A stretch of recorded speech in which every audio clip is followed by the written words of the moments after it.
नमस्कार साथियों, prime wisdom channel पर आपका स्वागत है। हम अपनी जीके की नई वीडियो के साथ हाजिर हैं। आज की इस वीडियो में हम आपको मगध साम्राज्य के बारे में बताएंगे कि मगध साम्राज्य पर शासन करने वाले वंश कौन थे, उनका शासनकाल क्या था और उनके संस्थापक कौन थे। तो चलिए शुरू करते हैं अपनी वीडियो। तो सबसे पहले हम देखेंगे मगध साम्राज्य पर शासन करने वाले वंश क्रम में, यानी कि जिन जिन वंश ने मगध साम्राज्य पर राज किया हम उनको क्रम से देखेंगे और इसको हम एक तरकीब के माध्यम से याद करेंगे। और वो तरकीब है हसीन, मासूका, सात। बस आपको ये 3 वर्ड याद रखने और आप आसानी से बता पाएंगे कि मगध साम्राज्य पर किन किन वंश ने शासन किया। चलिए देखते हैं। सबसे पहले है ह से हर्यक वंश। इनका शासनकाल था 544 बीसी से 412 बीसी। आप इनका शासनकाल भी ध्यान से देखिएगा क्योंकि यही एग्ज़ाम में आपसे पूछा जा सकता है कि हर्यक वंश का शासनकाल कब से कब तक था। तो इसका उत्तर होगा 544 बीसी से 412 बीसी। और इसमें ध्यान देने वाली एक और बात है कि जो हर्यक वंश में मगध साम्राज्य की राजधानी थी वह थी राजगृह।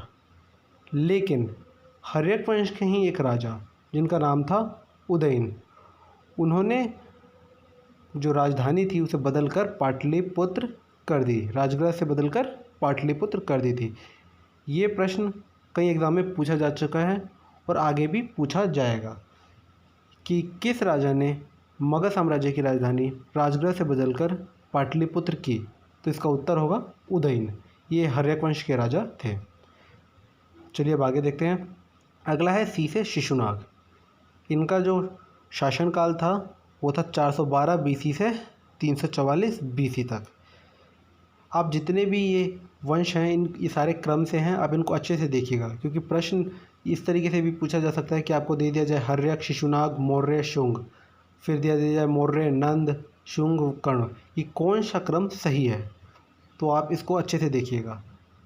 तो शिशुनाग वंश का जो शासनकाल था 412 बीसी से 344 बीसी तक था। अगला है न से नंद वंश। इनका जो शासनकाल था 344 बीसी से 323 बीसी तक था। शासनकाल आप अच्छे से देखिएगा। तो ये था नंद वंश। अगला है माँ से मौर्य वंश।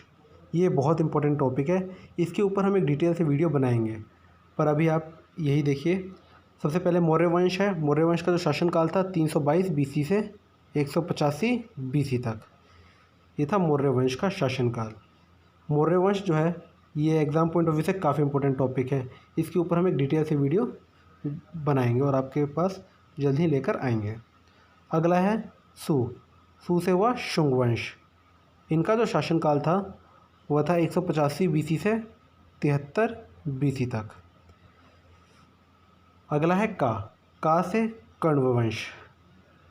जो इनका शासनकाल था वह था 73 बीसी से 28 बीसी तक।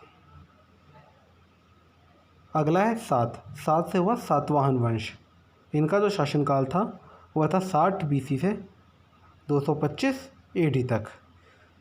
तो ये तो थे मगध पर शासन करने वाले वंश।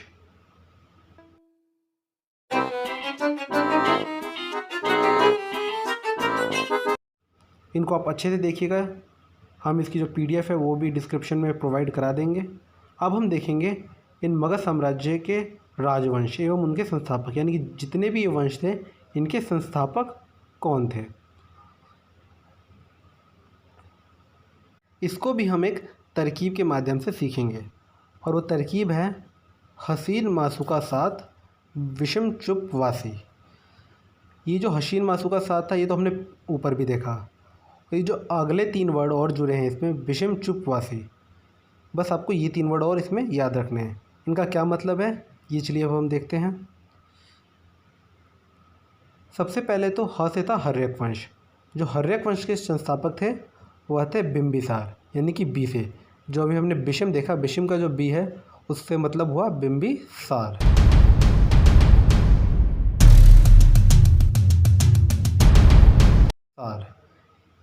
आगे है सी। सी से शिशुनाग वंश। तो जो शिशुनाग वंश के संस्थापक थे वह थे शिशुनाग, यानी कि शी से हुआ शिशुनाग।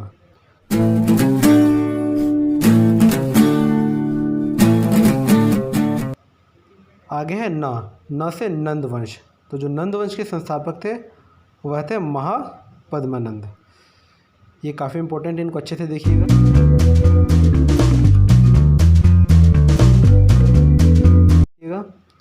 अगला है माँ से हुआ मौर्य वंश, और मौर्य वंश के जो संस्थापक थे वह थे चंद्रगुप्त मौर्य।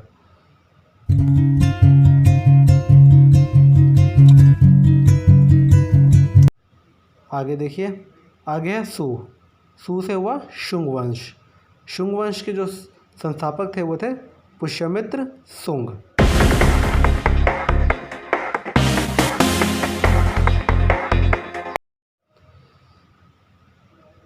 आगे है का से हुआ कण्व वंश। जो कण्व वंश के संस्थापक थे वह थे वासुदेव।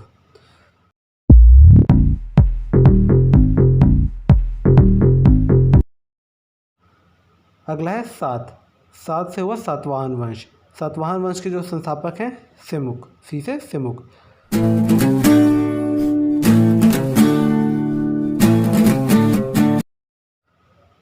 तो ये अभी हमने देखा ट्रिक के माध्यम से, हमने जितने भी वंश थे मगध साम्राज्य के उनके संस्थापकों को जाना। ये काफ़ी इम्पोर्टेंट है, इनको आप अच्छे से देखिएगा और अच्छे से याद भी कर लीजिए क्योंकि एग्ज़ाम में ज़रूर पूछे जाएंगे। चलिए अब आगे बढ़ते हैं। आगे है मौर्य वंश के शासक क्रम से। ये जो मौर्य वंश का शासनकाल था ये मगध साम्राज्य में काफ़ी महत्वपूर्ण था और एग्ज़ाम्स में इससे रिलेटेड काफ़ी प्रश्न पूछे जा चुके हैं और इसमें से काफ़ी प्रश्न बनते भी हैं।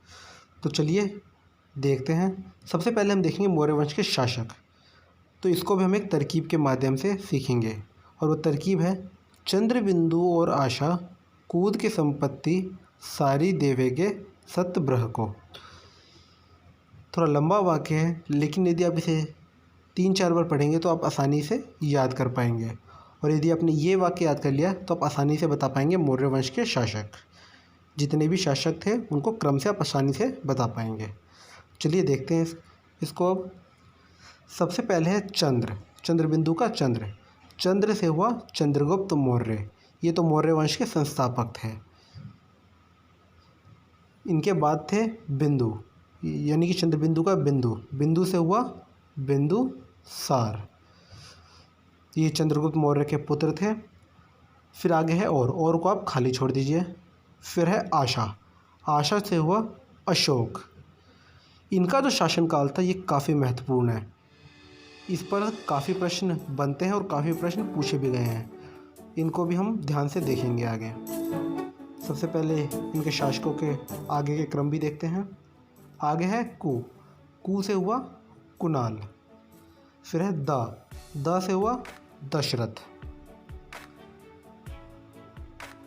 फिर हम के को खाली छोड़ देंगे। आगे देखेंगे, आगे हुआ संपत्ति से संप्रति, ध्यान रखिएगा संप्रति। सारी, आगे है सारी से हुआ शाली सुख, ध्यान रखिएगा शाली सुख। फिर है देवेगे से हुआ देववर्मन, ध्यान रखिएगा देवेगे से देववर्मन। आगे है शत से हुआ शतधनुष, ध्यान रखिएगा शत से शतधनुष। फिर आगे है ब्रह से हुआ बृहद्रथ, ध्यान रखिए ब्रह से बृहद्रथ। को फिर हम खाली छोड़ देंगे। बृहद्रथ जो थे मौर्य वंश के अंतिम शासक थे। तो ये तो थे मौर्य वंश के शासक। और मौर्य वंश के ऊपर हम एक अलग से विस्तार से वीडियो बनाएंगे। आज की इस वीडियो में बस इतना ही। उम्मीद है आपको वीडियो पसंद आई हो। धन्यवाद।